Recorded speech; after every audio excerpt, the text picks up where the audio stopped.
Pakistan Peoples party اور مسلم league نون کے رہنماؤں کی میڈیا سے گفتگو جاری ہے، آپ کو براہ راست لے چلتے ہیں۔ موقف آیا کہ یہ صرف ہم دو پارٹیاں نہیں بلکہ تمام جو پاکستان کی اپوزیشن کی پارٹیز ہیں ان سب کو مل کے اس سلسلے میں ایک جوائنٹ اسٹریٹجی بنانی چاہیے، اور اس سلسلے میں ایک رہبر کمیٹی جو ہے آپ کو پتہ ہے کہ اس کی میٹنگ بھی کل ہو رہی ہے جس میں شاید تفصیلات آئیں گی، لیکن اب ہم وقت آ گیا ہے کہ ایک آل پارٹیز کانفرنس کی بھی تاریخ آ جائے اور اس کے بعد جو ہے اس کے تفصیلات کل والی میٹنگ میں یا اس کی آپ کو تاریخ بھی دی جائے گی، اس کے بعد پھر ہم سوال وغیرہ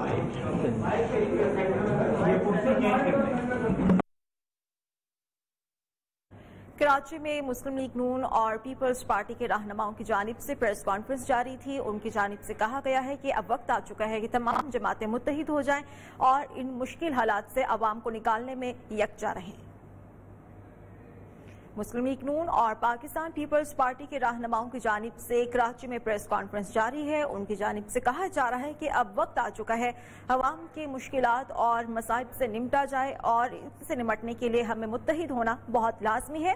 اس سے پہلے شہباز شریف کی ملاقات ہوئی تھی اور آصف علی زرداری، بلاول بھٹو اور شہباز شریف کے درمیان یہ اہم ملاقات ہوئی تھی۔ آصف علی زرداری نے بلاول ہاؤس آمد پر شہباز شریف کا استقبال کیا تھا اور اب مسلم لیگ نون اور پیپلز پارٹی کے رہنماؤں کی نیوز کانفرنس جاری ہے۔ کراچی میں ابھی تک رہنماؤں کی جانب سے یہ کہا گیا تھا کہ متحد ہو کر ہی عوام کو مشکلات سے نکالا جا سکتا ہے۔ نتیجے میں قیامت خیز مناظر دیکھنے میں آئے ہیں اور یہاں کے لوگوں کے لیے نہایت نقصان ہوا ہے، جانی نقصان بھی ہوا ہے، مالی نقصان بھی ہوا ہے، کاروبار کا بھی نقصان ہوا ہے، اور ابھی بھی بعض علاقوں میں اس بارش کے اثرات موجود ہیں۔ تو اس قیامت خیز بارش اور سیلاب عمر کوٹ اور دیگر اضلاع میں ہوئی ہے جہاں پہ لوگوں کی فصلیں بھی تباہ ہوئی ہیں، تو ہم اظہار یکجہتی کریں، اور آج جناب شہباز شریف صاحب نے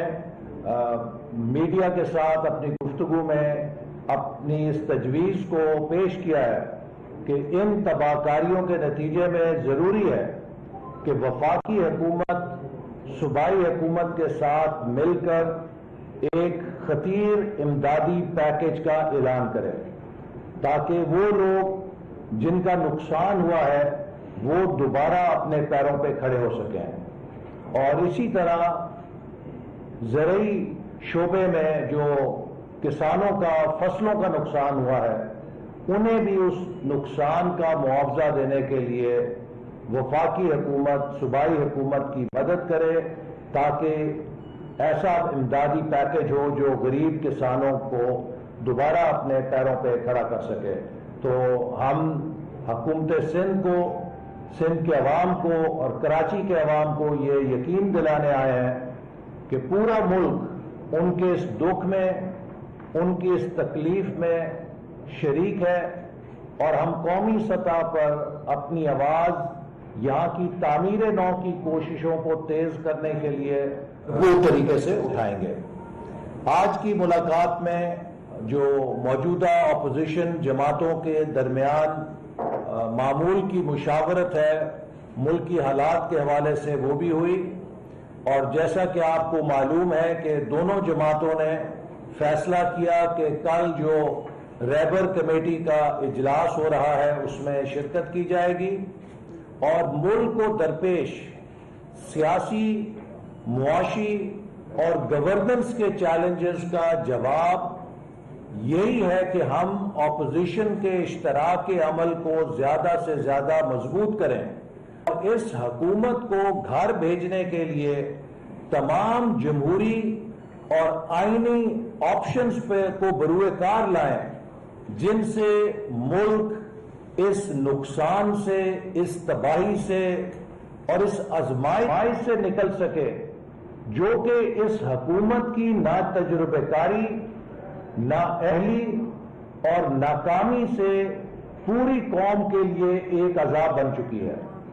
ملک کی معیشت تباہ ہو چکی ہے، ملک کی سیاست پراگندہ کی جا رہی ہے، ملک میں انتشار کو فروغ دیا جا رہا ہے، اور ملک کی خارجہ پالیسی بھی اس مقام پر پہنچا دی گئی ہے کہ آج کشمیر کے عوام پاکستان کی طرف دیکھ رہے ہیں، اور ہماری حکومت کو 1 سال سے زیادہ گزر گیا ہے، سمجھ نہیں آ رہی کہ اس نے کرنا کیا ہے۔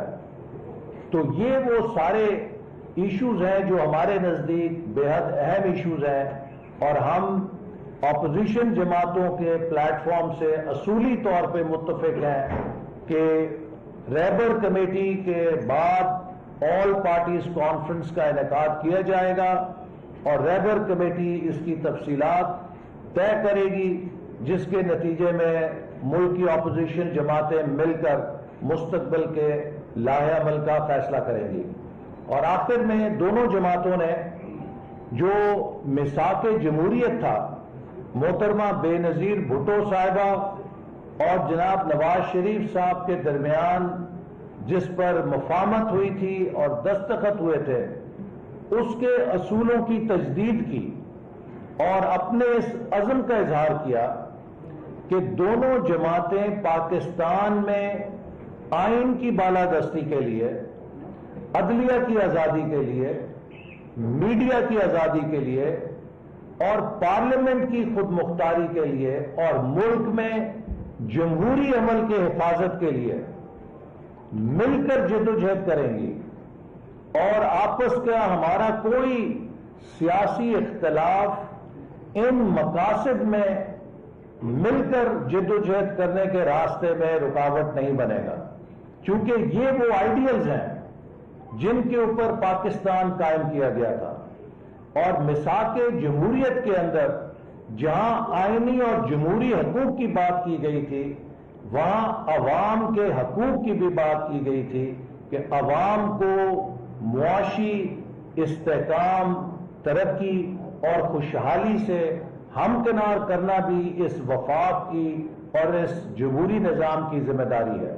اور آج ہم دیکھ رہے ہیں کہ پاکستان کے عوام کو کمزور کیا جا رہا ہے، پاکستان کے عوام کی معاشی آزادیاں سلب کی جا رہی ہیں، ان کی جمہوری آزادیاں سلب کی جا رہی ہیں، ان کے بنیادی حقوق سلب کیے جا رہے ہیں، اور انہیں معاشی بدحالی میں دھکیل کر کمزور کیا جا رہا ہے۔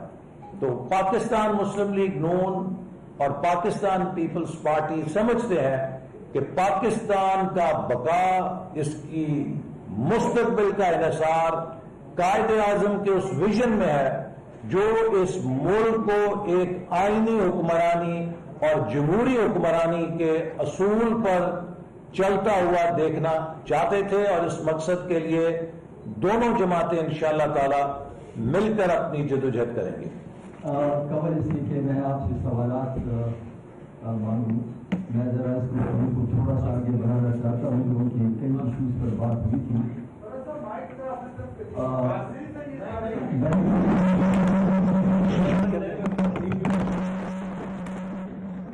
قبل اس کی کہ ہم ذرا سوالات آپ سے انوائٹ کریں تو میں 2 باتیں کرنا چاہتا ہوں۔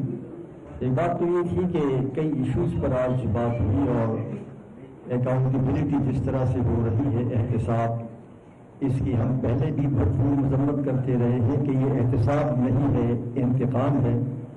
جس طرح اب میاں نواز شریف صاحب کے خلاف جس طرح گھیرا تنگ کیا جا رہا ہے، اور ہم سمجھتے ہیں کہ اب تو بالکل یہ صاف واضح ہو گیا ہے کہ یہ جو احتساب ہے یک طرفہ ہے، کیونکہ گزشتہ دنوں اسپیشل اسسٹنٹ پرائم منسٹر کے بارے میں جو خبر چھپی، جو الزامات لگے ان پر، وہ اتنے سنگین ہیں کہ ان سے صرف نظر نہیں کیا جا سکتا۔ اتنے سنگین الزامات لگنے کے باوجود نیب خاموش، حکومت خاموش، اور جن پر الزامات لگے ہیں وہ بھی خاموش، اور وہ اسپیشل اسسٹنٹ پرائم منسٹر ہے۔ یہ ایسا احتساب چل نہیں سکتا۔ دی ون سائڈڈنیس آف دس احتساب جو ہے وہ اب آبویس ہے. It floats on the surface of record. It is shocking. This is no accountability. اور جب تک اسپیشل اسسٹنٹ پرائم منسٹر کے بارے میں جو یہ الزامات لگے ہیں، جب تک ان کا تسلی بخش جواب نہیں آتا، جب تک اس میں انکوائری نہیں کی جاتی، احتساب کا عمل ہر قسم کے کریڈیبلٹی سے عاری ہے. تو یہ بات میں آپ کے سامنے رکھنا چاہتا تھا کہ یہ مطالبہ کرتا ہوں کہ یہ جو واقعہ ہوا ہے، یہ جو خبر آئی ہے، اس میں اعلیٰ سطحی تحقیقات کی جائے. دوسری چیز جو بات ہوئی ہے وہ، اور احسن اقبال صاحب نے بھی کہا کہ دونوں سیاسی جماعتوں نے جو بنیادی جمہوری اصول ہیں ان کا اعادہ کیا ہے. ہم ہر بار کہتے ہیں لیکن آج ایک بار پھر بھرپور اعادہ کیا ہے. فیڈرل پارلیمانی جمہوریت، پاکستان کا مستقبل فیڈرل پارلیمانی جمہوریت کے ساتھ منسلک ہے. اگر کسی طریقے سے بھی اس ڈھانچے کو، جس پر تمام صوبوں کا، تمام سیاسی جماعتوں کا اتفاق ہے، فیڈرل پارلیمانری اسٹرکچر، اگر اس کو ہلانے کی کوشش کی گئی تو یہ فیڈریشن کے لیے انتہائی خطرناک ہوگا. آج کل جیسے کہ آپ نے دیکھا ہوگا اور سنا ہوگا، ایک نئی آواز اٹھائی جا رہی ہے صدارتی نظام کی. اور اگر آپ کو یاد ہو تو صدارتی نظام کی بات اس وقت بھی ہوئی تھی جب پرویز مشرف کی کابینہ کے ایک انتہائی رکن نے اخبارات میں مضامین لکھے. یہ کون ہے وہ لوگ جو صدارتی انتخابات، صدارتی نظام کا ڈول ڈال رہے ہیں؟ تو آج ہم نے یہ کہا ہے کہ بنیادی جمہوری اصولوں پر اعادہ کیا ہے. پارلیمان کی بالادستی اور تمام اداروں کو اپنے آئینی حدود کے اندر رہ کر کام کرنے کا. فائنلی ابھی احسن اقبال صاحب نے کہا کہ لاقانونیت ہے. آج 2 ستمبر ہے، 30 اگست کو لاپتہ افراد کا بین الاقوامی دن تھا. میں سمجھتا ہوں کہ لاپتہ افراد کا جو مسئلہ ہے یہ دن بدن سنگین ہوتا جا رہا ہے. اور یہ اس وقت سامنے آیا جب جنرل پرویز مشرف نے خود اپنی کتاب میں ان دا لائن آف فائر میں اس بات کا اعتراف کیا کہ ہم نے سینکڑوں لوگوں کو CIA کے سپرد کیا بغیر ڈیو پروسیس کے، اور اس کے بدلے میں ہم نے ملینز آف ڈالرز کمائے. اور جب ہم نے احتجاج کیا تو یہ جملہ ان کے اردو ایڈیشن جو کتاب تھی اس میں سے حذف کر دیا گیا. تو مطالبہ کرتا ہوں کہ اس میں تحقیقات کی جائے، لاپتہ افراد کو بازیاب کیا جائے. آپ سب کا شکریہ. اگر کوئی اور بات کر رہے ہیں تو آپ سوالات کریں.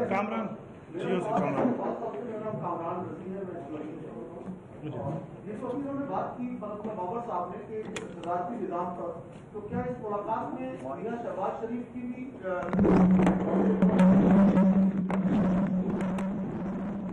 باتیں گردش کر رہی ہیں، اور مسلم لیگ نون کا کیا اس پر موقف ہے؟ جو باتیں ہو رہی ہیں کہ صدارتی نظام لایا جائے، اور اس پر پارٹی کا موقف تو انہوں نے دیکھیے پاکستان مسلم لیگ نون کا بھی وہی موقف ہے جو دیگر ہماری جمہوری جماعتوں کا موقف ہے. 1973 کے آئین میں بہت واضح طور پہ تحریر کیا گیا ہے کہ پاکستان کا سیاسی ڈھانچہ وفاقی پارلیمانی طرز جمہوریت ہوگا. اس ملک کے اندر صدارتی نظام کوئی نیا تجربہ نہیں ہے جو ہم نے کرنا ہے. 35 سال سے زیادہ تو صدر اس ملک کے اندر بیٹھے رہے ہیں.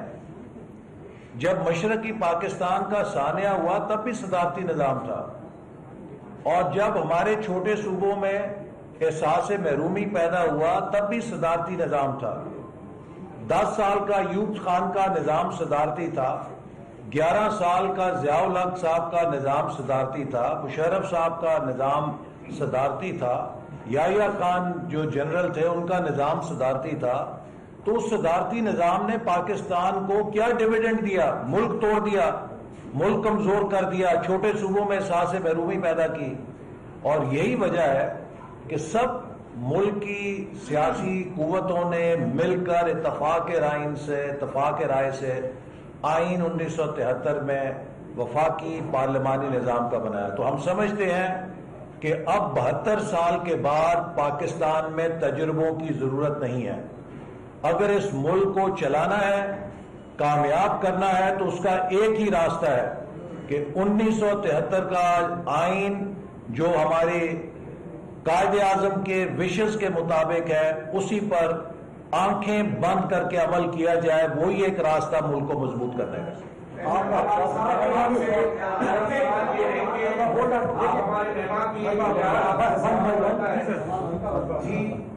ایسا اقبال صاحب، میرا نام ارباب چاہیے اور میں یادائی سے ہوں. شکریہ آپ کا. یہاں پر کراچی میں جب برسات ہوتی ہے تو بڑا بحث بھی ہوتا ہے. بڑے بڑے لیڈران نام نہیں لیتا تو سب کراچی کے لیے آتے بھی ہیں اور موجود بھی ہیں، کل بھی شاید آئے تھے بھی. تو یہاں جب کراچی میں برسات ہوتی ہے تو ایک بحث یہ بھی چلتا ہے، ایک موقف اور الزام آتا ہے کہ کراچی کے مختلف گٹر نالوں سے رسائیاں اور پتھر نکلتے ہیں، اور یہ بتایا جاتا ہے کہ یہاں کے گٹر نالوں کو اور یہاں کے بہاؤ کے راستوں کو مصنوعی طور پر بند کر کے یہ بات پیدا کی جاتی ہے کہ کراچی ڈوب رہا ہے اور یہاں کے ندی نالوں پر تجاوز آتی ہے. میرا سوال یہ کہ لاہور میں بھی کیا ایسا ہوتا ہے کیا؟ لاہور میں بھی رضائیاں ڈالی جاتی ہے، وہاں پہ لاہور کیوں ڈوب رہا ہے؟ کراچی کا تو خیر ہے، وہاں تک یہ کوئی ڈالتا ہے، وہاں بھی کوئی پتھر ڈال رہا ہے یا رضائیاں ڈال رہا ہے؟ کیا ہے لاہور کی؟ جب بھی کسی بھی ملک کے اندر غیر معمولی رین فال ہوتی ہے تو اس کے نتیجے میں شہروں کے اندر فلڈنگ ہوتی ہے. کراچی میں 90 سال کا ریکارڈ ٹوٹا ہے. یقیناً جب اتنی غیر معمولی بارش ہوگی تو اس سے غیر معمولی تباہ کاری ہونا یہ ایک آفت کلیمٹی کے زمرے میں آ جاتا ہے. اور اسی لیے ہمارا یہ موقف ہے کہ اس موقع پر کہ جب لوگوں کا اتنا نقصان ہو چکا ہے، ایک قدرتی آفت کی وجہ سے نقصان ہوا ہے، ہم کسی بلیم گیم کی بجائے ایک ایسا حل تجویز کریں جس سے کراچی کو دوبارہ اپنے پیروں پہ کھڑا ہونے کا موقع ملے. اور اس کے لیے ہماری تجویز یہی ہے کہ وفاقی حکومت کو لیڈ لیتے ہوئے سندھ کی صوبائی حکومت کے ساتھ بیٹھنا چاہیے اور ایک ایسا پیکج بنانا چاہیے کہ جس سے نقصان بھی تلافی ہو اور مستقبل کے لیے بہتر انفراسٹرکچر بنانے میں مدد مل سکے.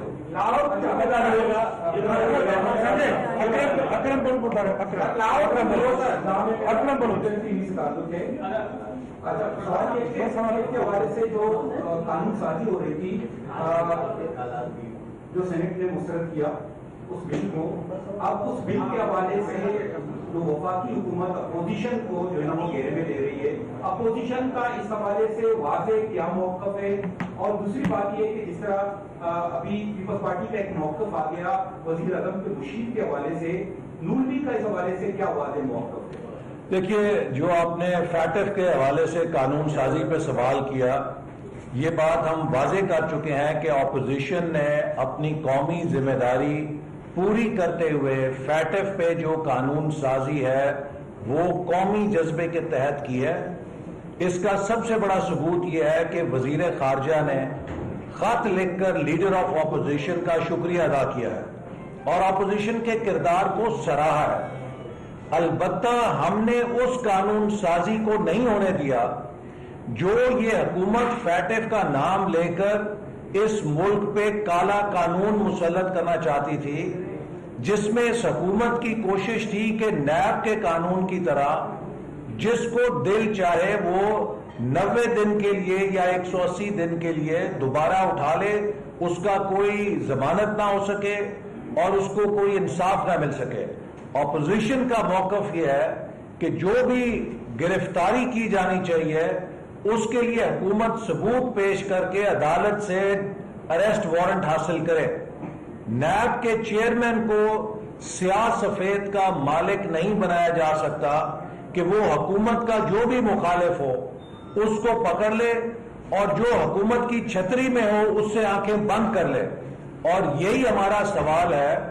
کل آپ کو پتا ہے کہ ہماری نائب صدر نے بھی اس پر بات کی، لیکن میں یہ بات پہلے بھی کہہ چکا ہوں کہ ہمیں یقین ہے کہ حکومت کے کسی عہدیدار کا کوئی احتساب نہیں ہو سکتا، چونکہ یہ حکومت احتساب پروف ہے. چینی کے نام پہ 300 ارب روپے کا ڈاکہ ڈالا گیا، چوری پکڑی گئی، اور اپنے اہم حکومتی ممبر کو رات کے اندھیرے میں حکومت نے اپنی سرپرستی کے اندر ملک سے باہر فرار کرا دیا. آج تک پاکستان کی تاریخ میں نہیں ہوا کہ گندم کی فصل مارکیٹ میں آئی ہو اور 15 دنوں میں آٹا غائب ہو جائے. آٹا مافیا جس نے اس ملک کو، غریبوں کو دونوں ہاتھوں سے لوٹا، ان سے آنکھیں بند کر کے چشم پوشی کر لی گئی. کیوں؟ کہ وہ عمران خان کی حکومت کے ممبر ہیں. ادویات کا اسکینڈل جس میں دوائیوں کی قیمت 500-600 گنا سے 1200% تک بڑھائی گئی، اس اسکینڈل کے اندر وزیر کو برطرف کیا گیا، لیکن وہاں سے نکال کے پارٹی کا سیکرٹری جنرل لگا دیا. کسی نے اس سے سوال نہیں کیا کیونکہ وہ عمران خان کا پیارا ہے. پیٹرول کے اوپر ایک رات میں 25 روپے لیٹر اضافہ کر کے تیل مافیا کو اربوں روپے کا فائدہ دیا گیا. کسی نے ان سے سوال نہیں کیا کہ یہ کیوں ہوا، چونکہ عمران خان کے پیارے ہیں. تو لہذا حکومت کی سرپرستی میں عمران خان کی چھتری میں آ جائیں تو آپ کو ہر قسم کے احتساب سے بچت بھی ہے، بچاؤ بھی ہے، اور آپ احتساب پروف بھی ہیں.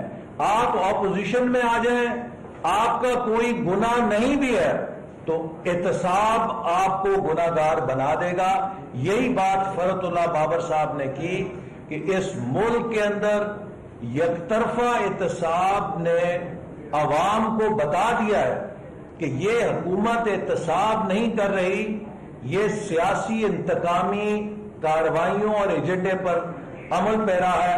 جبکہ ہم کہتے ہیں کہ اگر اپوزیشن کا احتساب کرنا ہے تو حکومت کے ان تمام عہدیداروں کو بھی احتساب کے کٹہرے میں کھڑا کیا جائے جن کے ثبوت میڈیا میں سامنے آ چکے ہیں اور واضح دستاویزی ثبوت آ چکے ہیں کہ انہوں نے کرپشن کی ہے یا ناجائز اثاثے بنائے.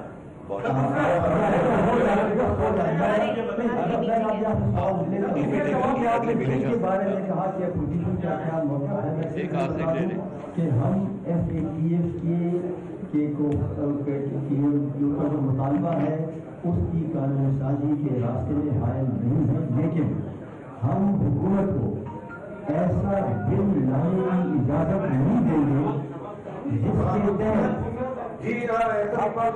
تحت سوال ہے. میری بات سنیں، جو بل حکومت لا رہی ہے وہ دراصل بل ہے لاپتہ افراد کو لیگلائز کرنے کا، کہ کسی کو اٹھا لو اور کوئی پتہ نہ چلے. دراصل جب سے یہ مطالبہ ہوا ہے کہ قانون سازی کرو لاپتہ افراد کو بازیاب کرنے کے لیے، آپ ذرا یہ قانون غور سے پڑھیں. یہ جو نیا قانون لا رہے ہیں جس سے ہم نے مخالفت کی ہے اور جس کا ایسے اقبال صاحب نے ذکر کیا ہے، یہ قانون لوگوں کو لاپتہ کرنے کا قانونی جواز مہیا کرتا ہے. ہم ایف اے ٹی ایف کے نام پر ایسے قانون سازی کی اجازت نہیں دے سکتے. کافی قیادت یہاں پہ بیٹھی ہوئی ہے. اصل میں ٹھیک ہے، آپ کی باتیں بھی اپنی جگہ پر صحیح ہیں. عوام کی مشکلات کا شکار ہے، آٹے کی قیمتیں ہوں، چینی کی قیمتیں ہوں، دولت کی قیمتیں ہوں، سب چیزوں میں اضافہ ہے. لیکن جب مولانا فضل الرحمان نکلے تھے تو اس کو تنہا چھوڑ دیا گیا، وہ مایوس ہو کر اسلام آباد سے واپس لوٹے. اس کی اس طرح سے سپورٹ نہیں کی گئی اپوزیشن جماعتوں کی طرف سے جو کرنی چاہیے تھی. تو آپ کے پاس کیا ٹائم فریم ہے کہ اپوزیشن، وہ مولانا صاحب خود بتا چکے ہیں اپوزیشن جماعتوں کا قصور نہیں ہے، جنہوں نے وعدہ کیا تھا انہوں نے وعدہ پورا نہیں کیا. کراچی میں مسلم لیگ نون اور پیپلز پارٹی کے رہنماؤں کی جانب سے نیوز کانفرنس جاری تھی. ان کی جانب سے کہا گیا کہ کراچی میں حالیہ بارشوں نے ریکارڈ توڑا ہے جس کی وجہ سے کسان طبقہ شدید متاثر ہوا اور اب حکومت کو چاہیے وفاقی حکومت کی جانب سے کسان کے لیے ایک امدادی پیکج کو متعارف کروایا جائے. انہوں نے مزید کہا کہ اب اس حکومت کو آئینی طریقے سے گھر بھیجنا ہوگا. حکومت احتساب نہیں کر رہی بلکہ انتقام لے رہی ہے. اور مجموعی طور پر بارشوں کی صورتحال کے بارے میں یہ کہا گیا کہ جب غیر معمولی بارش ہوتی ہے تو سیلاب کی صورتحال پیدا ہو جاتی ہے اور یہی وجہ ہوئی کہ کراچی میں بارشوں سے بہت زیادہ تباہی ہوئی جس کی وجہ سے سب سے زیادہ متاثر کسان طبقہ ہوا.